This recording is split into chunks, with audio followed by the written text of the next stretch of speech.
We're live. It should pop up over here. Boom. Both say we're live. All right, nice. Welcome into High in Arizona, IRL 7. We are live at the lounge. This was something that, I was excited to do when we got the backpack. If we could, start doing interactions, different spots. First one we're going to do right here now is with Joel's Cannabis. And before we start, actually, we'll make sure that everything is working, as this is the first interview that we've done with the backpack. Let's make sure everything is cooking out there. Go ahead and drop some comments if you're out there with us. Nice. I do see we are live. We'll make sure the camera's looking good. Make sure everything is cooking out there. Go ahead and drop some comments if you're out there with us. Hell yeah. I do see we are live. All right, I'm gonna fix this over here. Audience, how you doing out there? What you smoking on? Throw some comments in the chat if you're here with us. Shout out to 710. What up, Spence? How we doing? Audience, how you doing out there? What you smoking on? Well, why aren't you going live over here for me, though? Come on. Give me 1 second, chat. Go and get comfortable. Roll something up.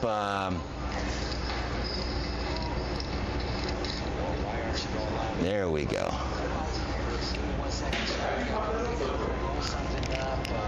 You know what? This one is already kind of pre-recorded in it, so you just have to go to Twitch and it'll automatically show up because we've only watched High in Arizona. Yeah, I guess they were watching it the other day too. Yep. All right, and then I'll make sure I got you on the right one. Let me go here. Let's see, I'll get you real quick. All right, and then I'll make sure I got you on the right one. Hell yeah. Yo, what's up, Key Smokes? Okay, cool. I'm gonna turn you down here. I'm gonna turn me down. Yeah, that's what I was gonna do too. Turn off the sound. Turn off the sound. All right. I think we are in business now. We got everything rolling. Thank you guys so much for your patience and popping in here. We are live here at the High Lounge, and I've got Joel's Cannabis in here.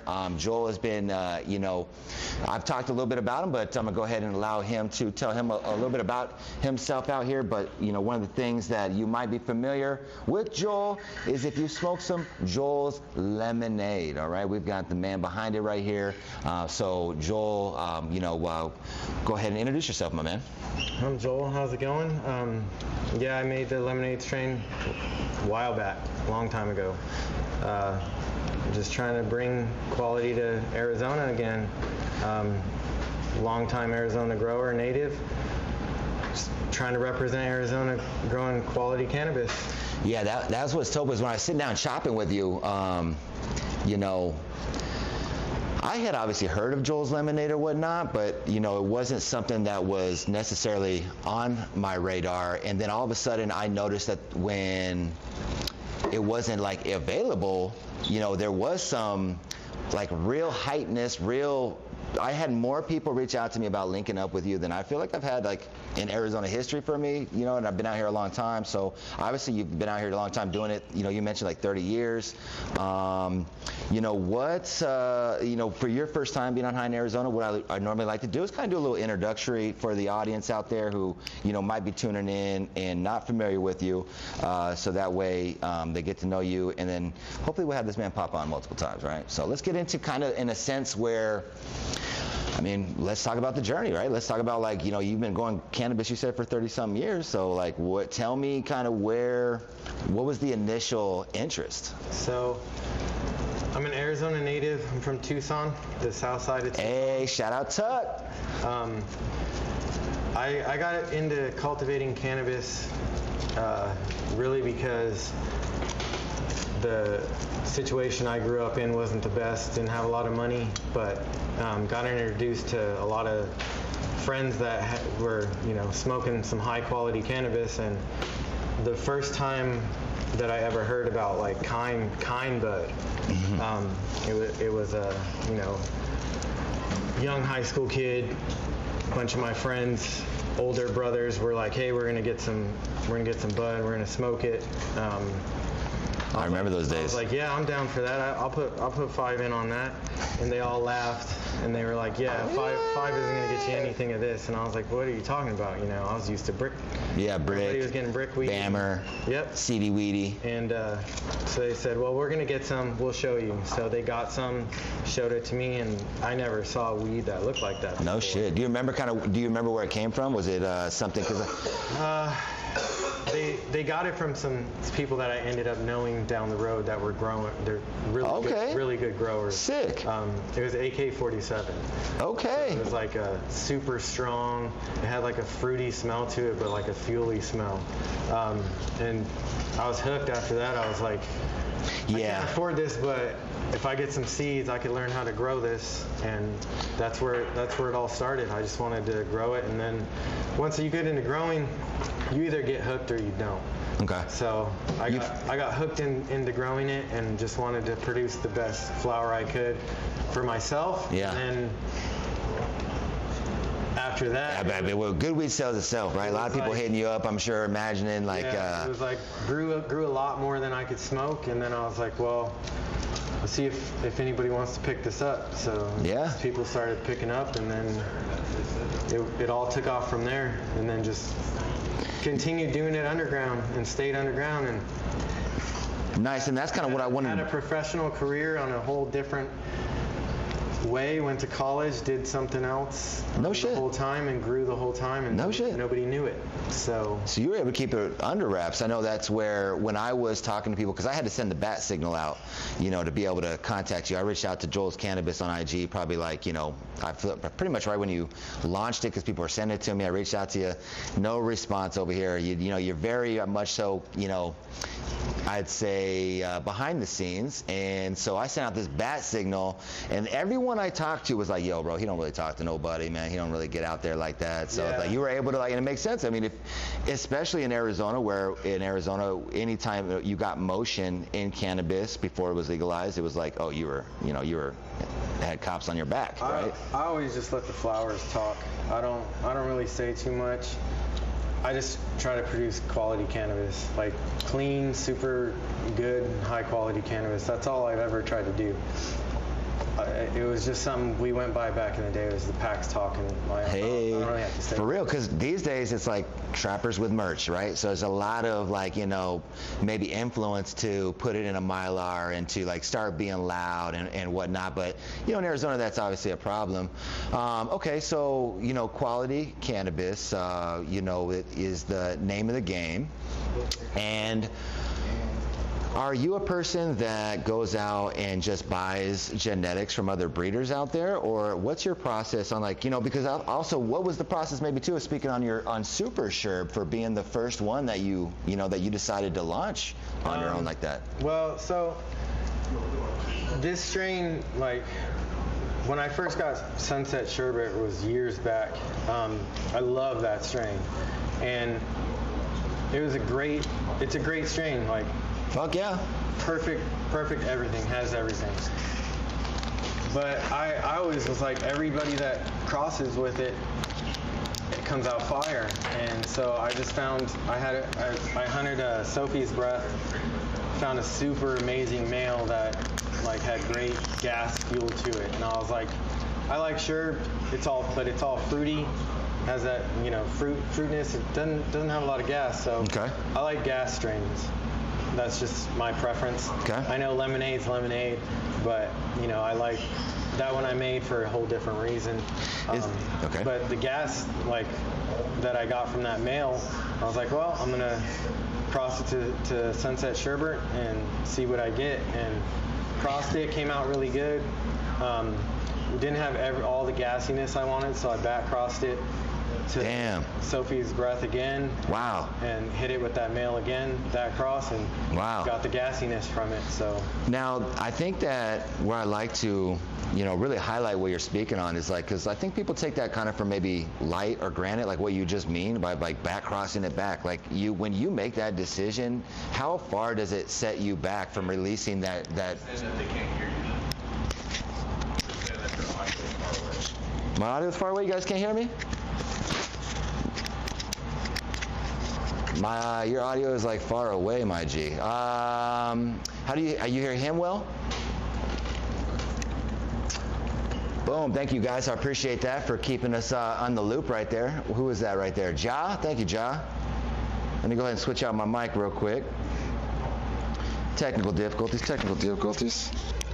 Live shows. All right, let me know if this one's going to work out better. Thank you. All right, gangster. Thank you, guys. Nice. Okay, so we're talking about the genetics, and you're talking about back crossing. I think that it's important to highlight that because, you know, what we see a lot in Arizona is mass-produced cannabis, right? Where it's like they're not really concerned about the quality, they're concerned about timeline. So when you talk about, oh, you know, I went in here and I, you know, didn't have enough of the funk I was looking for, so I back crossed it. Like, can you give us a little bit of like a timeline, a little bit more detail, like what that means and why you feel it's important? Well, like when you back cross, it like sets you back a little bit, probably about a good 6 months. Because then once you back cross it, then you have to hunt it again, and you know you got to try to find what you're looking for. Right. So if you don't find it, then you got to hunt again. So you're thinking 6 months minimum in a sense too, right? Because if you were to back cross and it still doesn't have that, yeah, you just got to hunt more seeds till you find it. Eventually you'll find what you're looking for. Yeah. But when you first cross it, the poly's not going to have very much. You know, you're going to get splits between the parents. You have one leaning towards one leaning towards the other. You'll have a good 50-50 here and there. And every now and then you have some, you know, leaners 70-30 this way, 80-20 that way, whatnot. Man, that's cool. I was looking more of something that took the structure and like the stickiness of the sherb, but had the gassiness of that male. So that male just smelled like fuel. So that's really what I was going for. So that's why this strain, to me, it's got like a cookie dough to it from like the sherb kind of had, but with that sweetness, but it's got that gas fuel to it. Yeah, it punches, man. It punches for sure. Yeah, I mean, I think it's pretty strong. Some other people might not. I've heard here and there some people said it's not strong, but from the amount of people that I've had say it was strong versus not. That's funny. So pretty large disparity. So you know, and you have experience obviously in the market or whatnot. So like, you know that this is a market that people are like really about just attacking one another within it. Like, you know, I mean. Yeah, I'm not about that. Like. Cool. I think everybody, like cultivators can cultivate. Everybody could win. Everybody just produce quality. Everybody wins, right? Right. Like there's multiple people that are growing that, you know, some people kill it, some people don't, but the ones that are really have the passion for the plant and are going to kill it. It takes time too. It's not like you can just come out of the gate and you're just going to kill it. Like, right. A lot of people can pop off a good crop here and there, but it's more about, can you pop off a good crop every time and not lose crops? Every time. Like, I agree, because if it's not top notch, then what's the point? We're like this grow that I have now. Me and my partner, he's also been in it cannabis for a long time underground, and it's small batch. That's all we're gonna do. We're going to be putting out strains that I make and hunt. Nice. Every now and then we'll have genetics that other breeders have made. You know, if I hunt something and find it and it's cool, I'm going to run it if it meets what I'm looking for. There we go. That's tight. If it doesn't meet what I'm looking for, you know, I'll hunt it. Man, I got a lot of, you know, first thing I want to start off too is let's go ahead and get your definition of small batch. Like, what does that mean to you? A lot of people out there these days toss around small batch like they toss around fire. So it's like, what does small batch mean for you? You know what I'm saying? Yeah, small batch is like 50 to 20 lights is as big as your flower room is. Okay. You're not running thousands of plants in your rooms. You're running a couple hundred. If you're the one running it, you're the one running it. So I'm in my grow every day. I'm running it. And I work there. We have a small staff. There's 4 people on cultivation. I'm overseeing the rooms. I'm checking the rooms. I'm making sure that everything is good. It's meeting our standards. And if I'm not mistaken, you even said that you're the only one allowed in these rooms at times, right? No, well, towards the end, like, I like to keep the rooms less people, less problems, right? You gotta keep everything clean. So once we get to a certain point in the rooms, I'm the one that checks them. I'll walk them and make sure everything's good and everything's coming out the way we want it. Love it.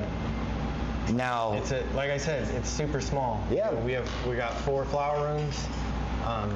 Took this grow over, redid practically everything, and yeah, that's all we're doing is. And we're going to be releasing strains, multiple strains coming soon.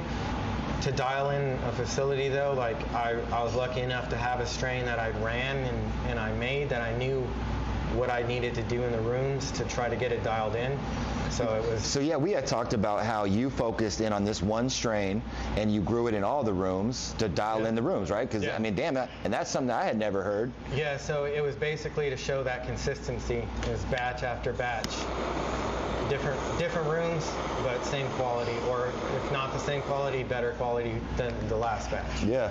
So that's what I try to do is just be consistently produce quality. Right now we have in the dry cure room we have some great vape hanging, so that's going to get dried, cured, trimmed. Shout out to my trimmers. Like, there we go. People like the trimmers don't get enough love, so we hand trim. There's no machines in the building. Bam, bam, bam, bam. I don't have my little deck. Normally I'm in the audience. Bam, boom, hitting, you know. So the little trim team that I have, their trimmers are awesome. They work really hard.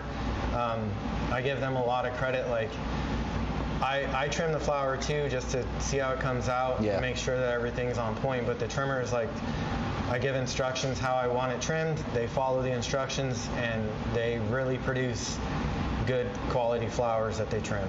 Like a lot of times trimming can get messed up. No, the trimmers that we have they do a really good job. That's fire.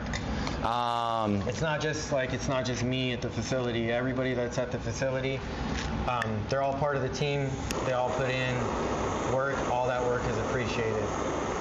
And we're going to dive into someone that is joining the team here in a little bit, make an announcement. Very excited for someone that is out there locally that's going to be able to have opportunity with you. We'll get into it in a little bit, but I want to transition over to, we're talking about small batch. We're talking to Joel, who is focused on quality. You're also focused, though, on making sure that it goes to the right dispensaries. You know what I mean? Like, that's something that you've stressed to me while we've been talking, is that you want to make sure that it goes to what type of dispensary? The local dispensaries. Like, I want to get on the local shelves, be part of the Arizona community. That's where I'm from. That's what I want to represent, and we just want to, like, everybody recognizes TrueMed, right? So, like, shout out to TrueMed. Yeah, John and all those guys. I think Kind Meds, you know what I mean? Shout out to Gabe over there. Yeah. You're in Deeply Rooted, right? Deeply Rooted, yeah. Abel and all those guys over there. Shout out to Deeply Rooted. We've got flower over there right now. So yes, all these local stores, the small guys, I'm a small guy, We also got to protect them, you know what I mean? Like, I've watched over time, as I've been, like, hyper focused in on our licensed market, that here we have, here we have 164 operating licenses right now, but you look at the top 8 dispensaries are controlling 112 of them. You start analyzing down. We probably have like something just above 20 sole operating dispensaries out there, like a Kind Meds, like a Deeply Rooted, and if we want to see them continue, we have to pull up and support. And so it's cool, for you to have that approach, because that's going to give them something that is demanded and sets them apart. So I appreciate that, man. I definitely been trying to root for for those solo operating locations like that. Nice. So flower, obviously you're bumping out the Super Sherb. You've got, you just mentioned the grape that you're popping out, and so how many strains are in your kind of like your go-to staple? I know we've talked, and you've got all kinds of genetics, but what are Right now, I mean, I got genetics in the building. Every room right now is filled with different genetics. So it's like we've got the original Thin Mint in some rooms that's going to come down. We've got more genetics coming. My focus right now is on pheno hunting a bunch of seeds of strains that I made. Okay. So that you've made too. This is the thing. Like he breeds it out. So we're gonna be putting out. I'm gonna be running through all these seeds, trying to find, as we call them, diamonds. Hey. Trying to find that keeper, that represents everything I was looking for. Yeah. We want flavor. We want the nose. We want power. It can be fruity strains, lime strains, lemon strains. I mean, I crossed my lemonade to a ghost lime pop, looking for like a really limey, just sticky strain. No shit.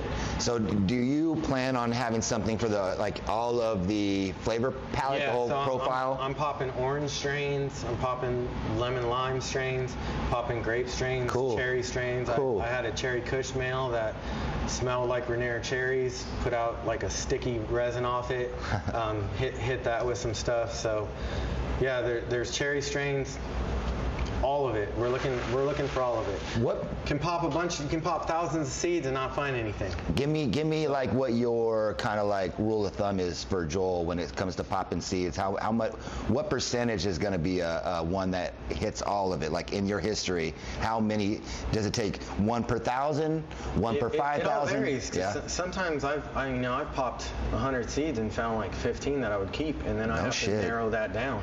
No shit. And I've popped 500 seeds and thrown them all away. No shit, man. You never know. Nothing there. Yeah, because I know, like as a rookie grower, when we went rec, I got a closet together and I was doing my thing, and I'd pop regular seeds, and people told me the rule of thumb was like expect 50% of them to be male.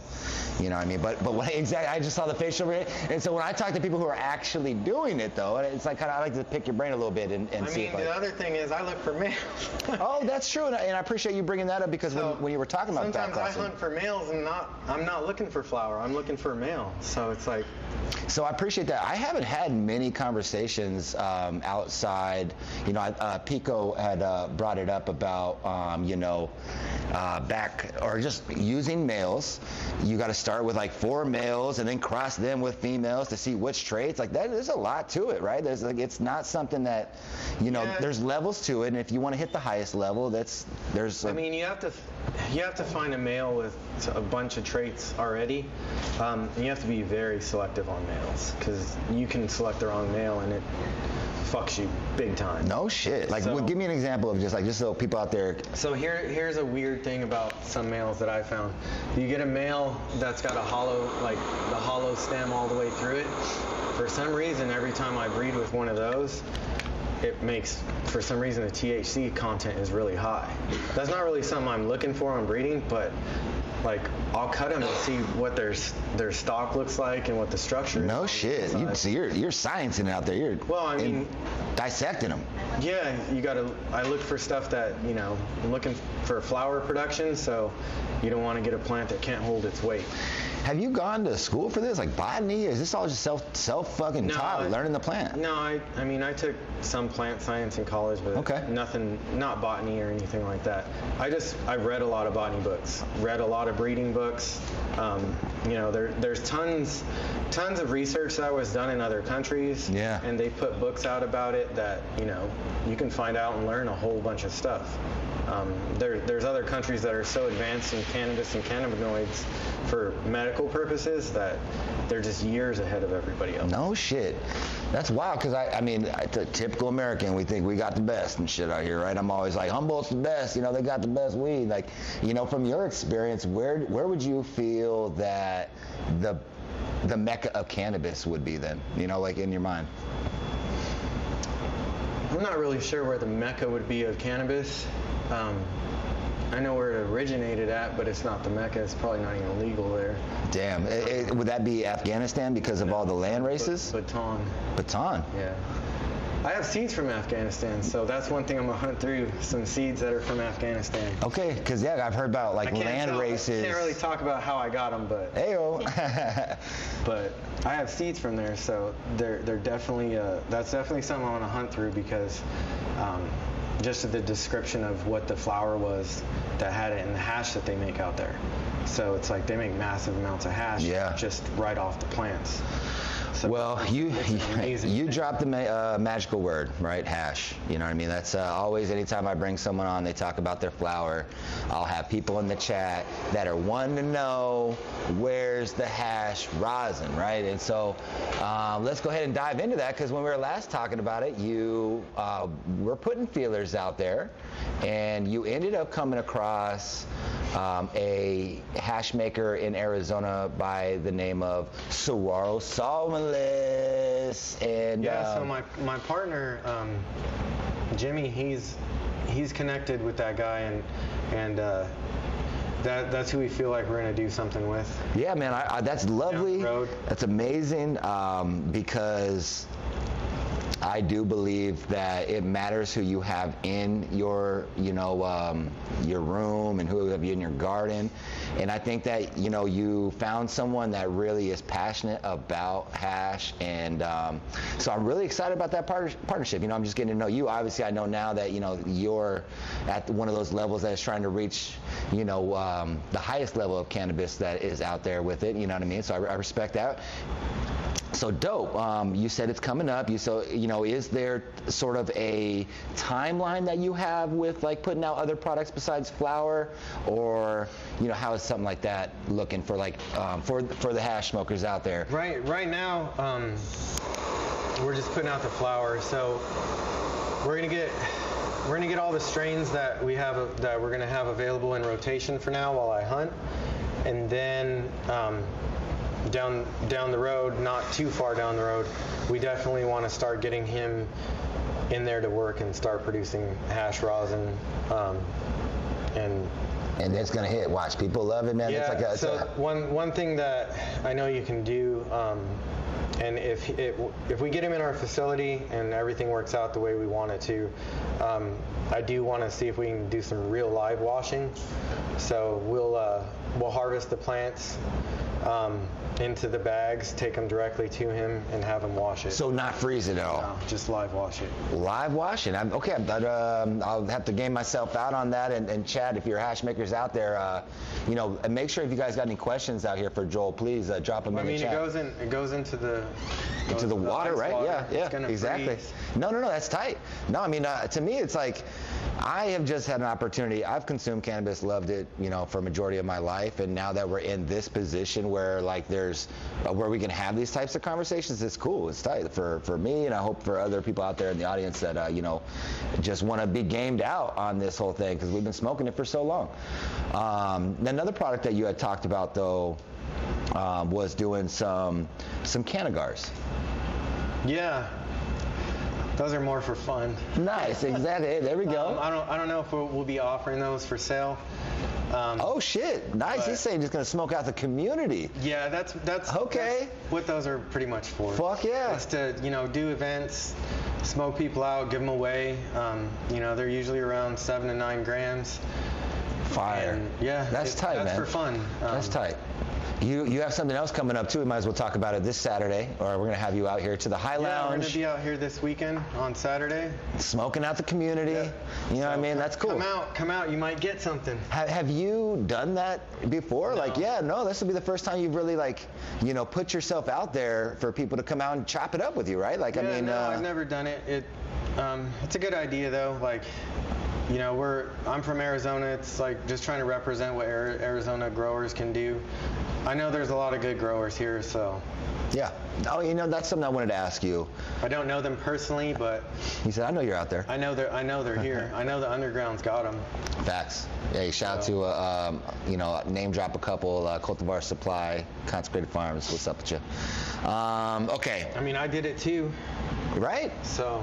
I mean, who is there anyone that inspired you, like in growing? Like, did you have someone out there that you follow, or that you paid attention to? I know that you read books and things like that. Not anybody that anybody in particular would know. Okay. I mean, there's a grower I know that the dude grows amazing. I don't know if he is right now, but he produces really good flower, like just. So you guys would you be able to smoke his flower, and that's how you knew about it? You guys would trade back and forth, like, oh man, I got this. I met him on the internet. Gotcha.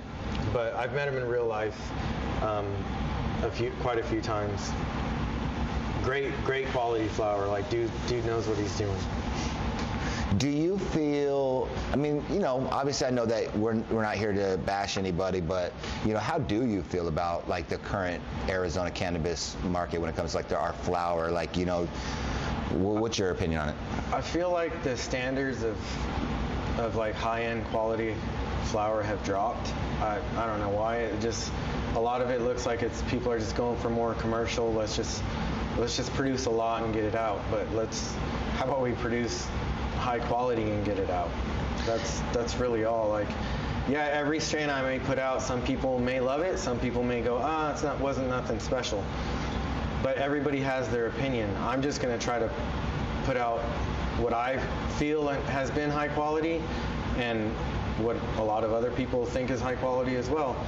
It doesn't have to be like anything difficult, but just put out high quality. Well, and I'm going to ask you a question too, to help the audience understand what he means by this too, is because we've talked about drying and curing. Yeah. And I think that that's a major step. And in my rookiness of growing weed, I felt like that was the part where I'd spend all this time and it would be beautiful, and I wish I could just pluck it right then and there, but you have to dry and cure it, right? And it's like, that's where I would lose it. And with our conversations, you have an extended timeline. Are you okay with, like, kind of talking about the dry and cure that is going to set you apart? Drying and curing, I mean, there's plenty of ways to skin a cat. Some people have mastered it down to where they've got it exactly the same.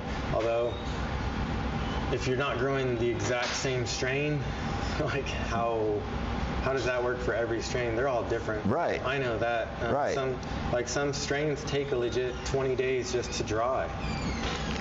And 20 just to dry. And because you have people out here doing it in 3, they say 4 days.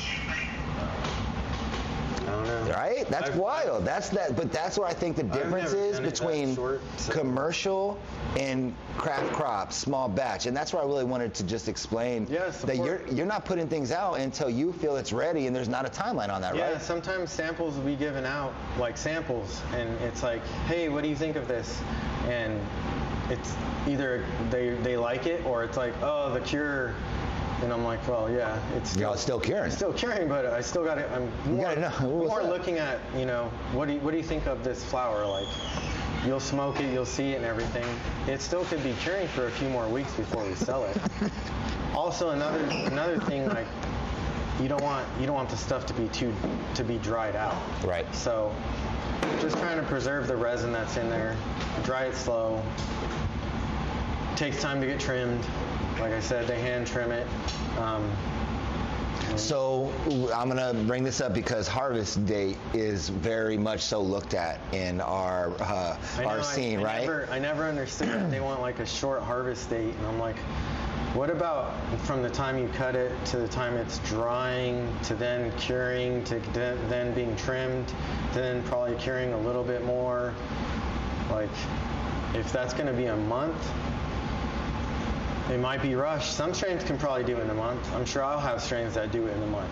But some strains don't. They just take longer to dry. So I don't know. I just don't feel like rushing a dry to take it down and have it trimmed too soon just doesn't make sense to me. Love to hear this, and this is why I wanted to ask these questions so you guys understood. Like, there's levels to growing cannabis. There's it's a craft, I mean, I think it's art. I don't give a fuck. Like, I think like some of these growers out here can really produce something that is just like, I don't know. After I got behind some plants, I really grew a large respect for it because you got to have attention to detail. You can't miss. You can't vacation. You know what I mean? Like, damn. So another thing I want to say about drying. Yeah, nice. Drying and curing. So you don't have to go in the dry room like the first, you can go in there. I do. You don't have to. You could legitimately just check it, make sure the equipment's on. Like, flour's not going to change. Okay. But I'm looking to see how things progress, so I have to go in and check it. Once we get 14, 16 days in, I'm checking it more often, maybe a couple times a day. Just checking the stem, checking the flowers, seeing how they look, just to see, okay, this feels like the right dryness for this plant to come down, so that way it can have the time to go into the room while it waits to get trimmed. And we keep our room that it waits to get trimmed in climate controlled, just like everything else is climate controlled. So it takes the time it takes. I don't really have a set amount of days, but I know it's not. Can't be 3 days. Yeah, 3. I was like, man. I've never had anything like remotely dry in 3 days, so I don't know. Yeah, wild times out here and just so many levels. I have heard some weird stories about temperatures and humidities, and I'm just like, well, that would probably dry it really fast. But well, yeah, what about science? What would you do to it? What are you doing to it? Yeah, What are you changing? Is it going to change the terp profile? Is it going to smell like hay? That's the worst. That is the worst. I couldn't. I don't know. In my opinion, every time anything smells like hay to me, it was really rushed. Like they rushed something. Something, huh? So. And it had to be the dry and the cure though, because it's not smelling like hay growing. It doesn't smell like that growing. Yeah. It probably smells amazing. That's the thing. Is like, sometimes you'll see flower and you're like, well, the flower looks good, but the nose is gone, so something happened. Damn. Yeah, so many levels to it, man. I appreciate you sitting down with us, chopping it up with us, and just talking cannabis. Obviously I know your history here in Arizona, and I know that when we first went into licensed cannabis with MMJ, a lot of caregivers were involved, and the growers out there were funneling their marijuana to the dispensaries, and they were growing, and then we saw the dispensaries build their own facilities. I know it's a random question, but do you kind of like have an opinion on why more licensed facilities didn't grab more Arizona talent than we're seeing? Because there's not a lot of legacy growers in our licensed community, and I kind of just don't, I wonder why. I don't know either. Yeah, it's I can't answer that. It's wild, because let's say for you, for example, man, like 30 years of experience, all these breedings that you have, you're bringing to the table. How many? That's what I meant to ask earlier. Is how many Joels are like you have Joel's Lemonade? How many strains of Joel's are out there? Now at this point, because I looked at your list, I think I've seen 6. Like you have quite a bit of. I know Joel's Lemonade is that one that had the most shine from what I can tell, but how many other Joel's? I really haven't put any of these out. No shit. So those ones that I'm going to put out are brand new. No shit. Oh damn, that's tight. Okay, so basically, holy, that's cool, because now there's some expectation, because obviously if that Joel's Lemonade made that type of noise and smoke like that, and you're saying that you've got others out there that you're ready to release, and so you saved them for this type of situation. Did you always have in your mind that you wanted to do this, small batch, right? Like what? Yeah, small batch was always something I liked doing. Okay. So I've done other things, appreciated them, they're good. Had a great time. There's a lot of work, and shout out to everybody doing it. People think working in cultivation is not work. If you try it for a week, see how long you want to do it. Right. People stick in it because they love doing it. So you either love it or you hate it. Yeah, it's glorified. Glorified janitor, 100%. Exactly. There it is. I was gonna say, because it is a lot of cleaning, a lot of making sure. Yeah. So props, man. Let me see here. I'm gonna run through also any questions that we have. I still clean toilets. I always have. They're asking. Nice. Thanks. What's this flower cycle going to be? Is it going to be growing things over the normal 6 weeks, or are there going to be right? And I'm going to repeat that question just to make sure the chat heard it. So we're asking shout out to Ja out there, saying what's the flower cycle going to be? Is he going to grow things that are over the normal 6 weeks, or will there be an 8-9 weeker? I didn't know 6 weeks was normal. What's that, 42 days? Yeah, right? That is the common, I feel like, yeah. What cannabis is ripe in 42 days is beyond me.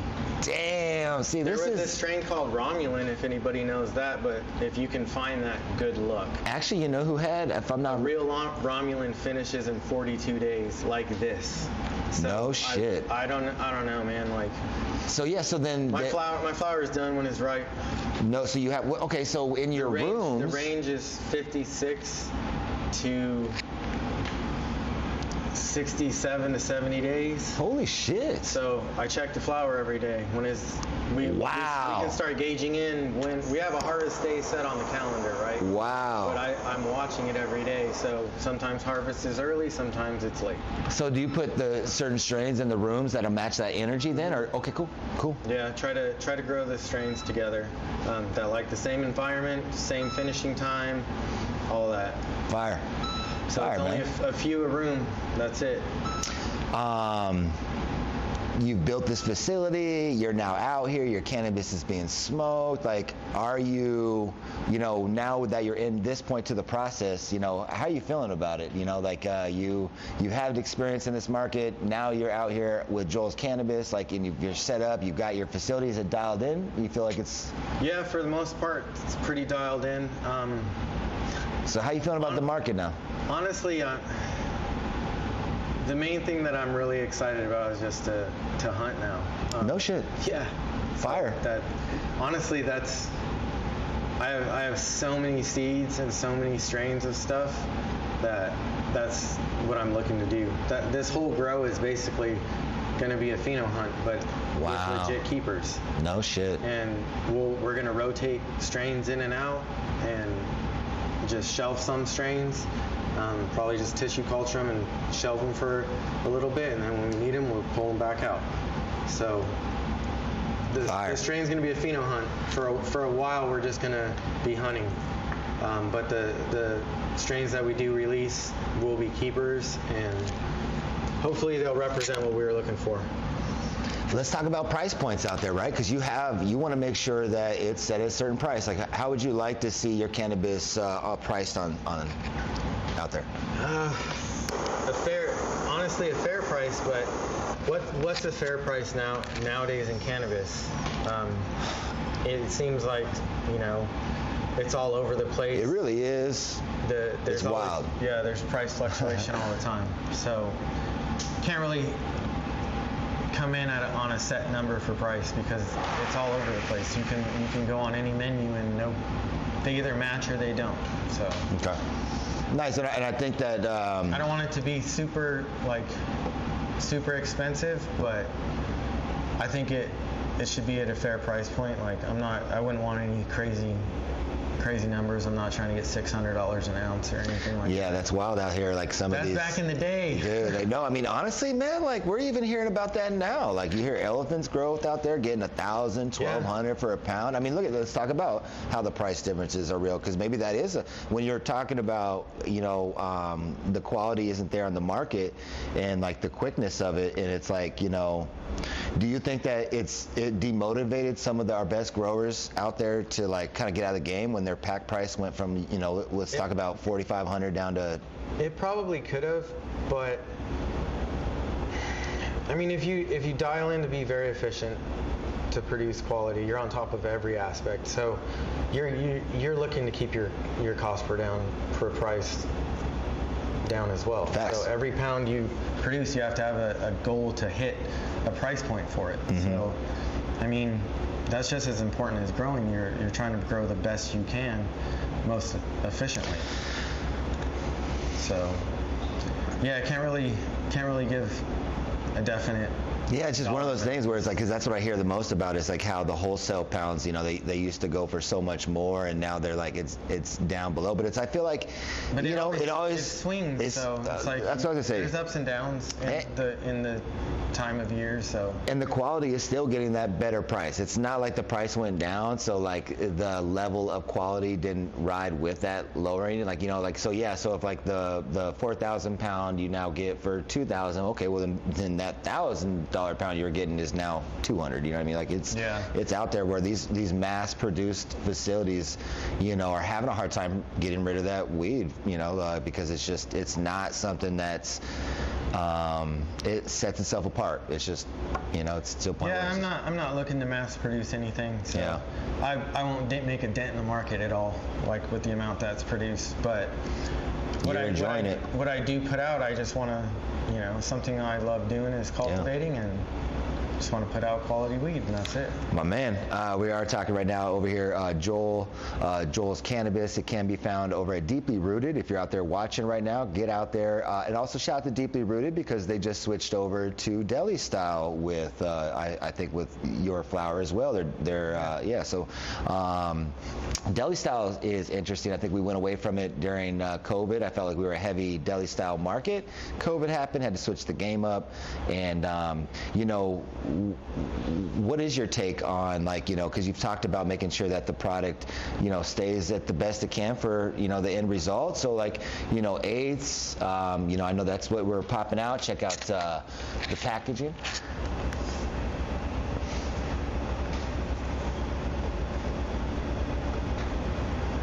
You know, talk about packaging and making sure, you know, what can people expect when they pick up an eighth of Joel's Cannabis? Is it when you guys are packaging, do you take care and you know, what does that look like for you guys? Well, we try to put the good flowers in. There we go.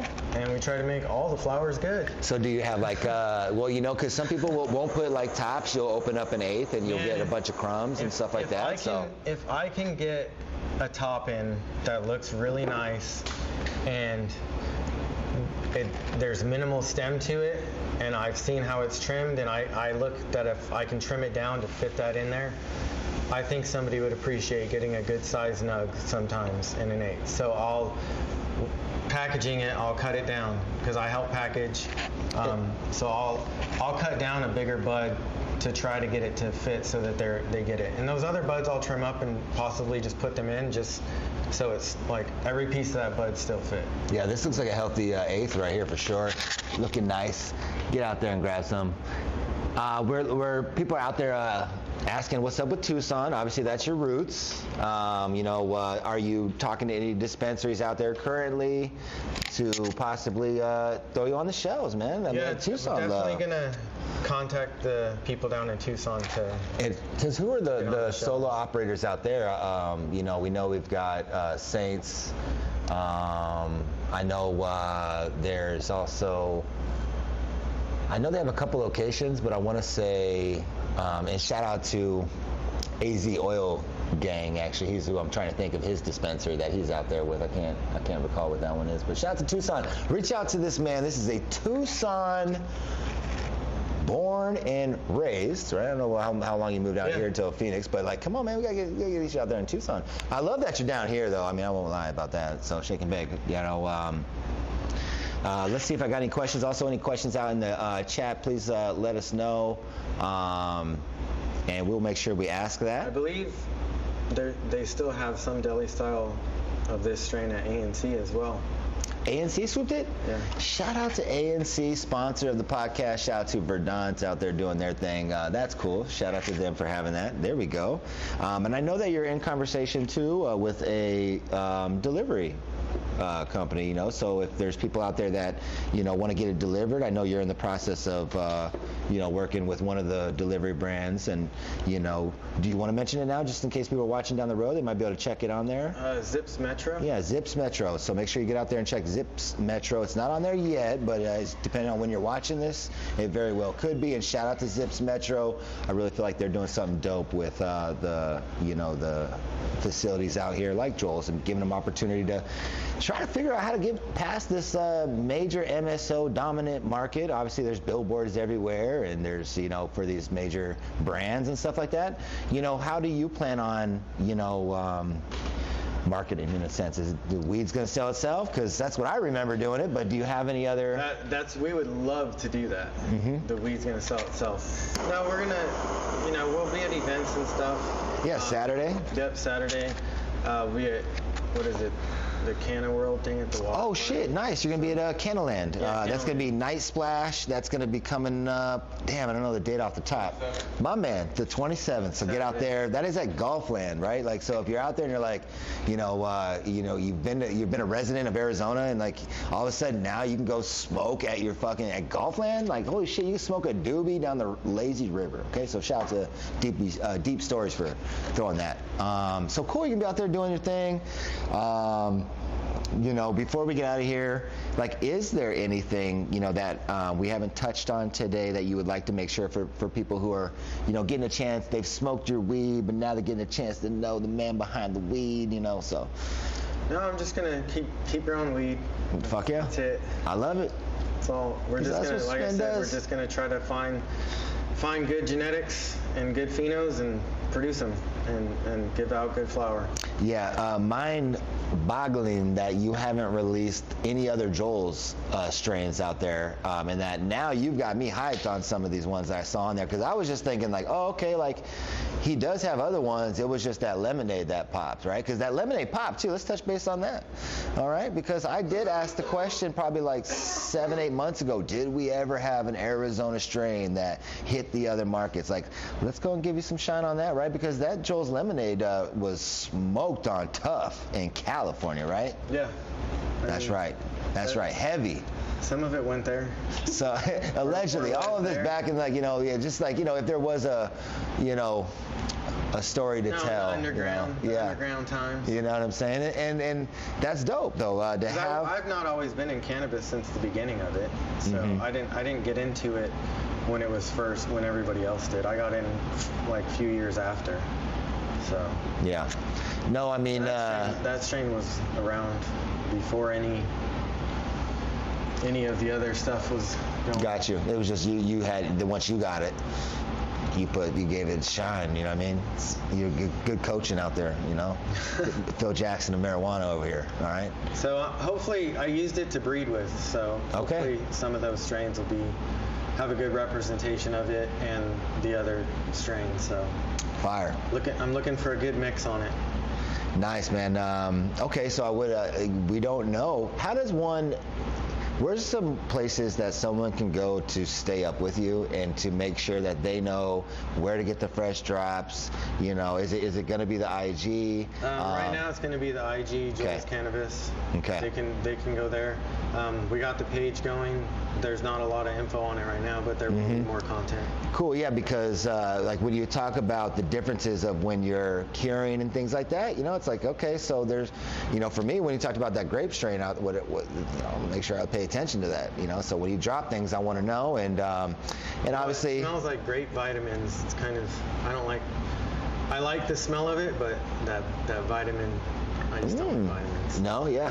Okay, and that's it. I mean, but. No, but it smells like a candyish grape vitamin. And to your point that you were talking about earlier, making sure that you have the full flavor palette out there, you know, I think I had a question for you, but I think you answered it with that. It was like, you know, are you going to grow weed that, you know, is what you feel is like, you know, your favorites and stuff like that, but it sounds like no, like you may not like a flavor palette that you're growing, but it's, you know, you really want to be able to touch the entire.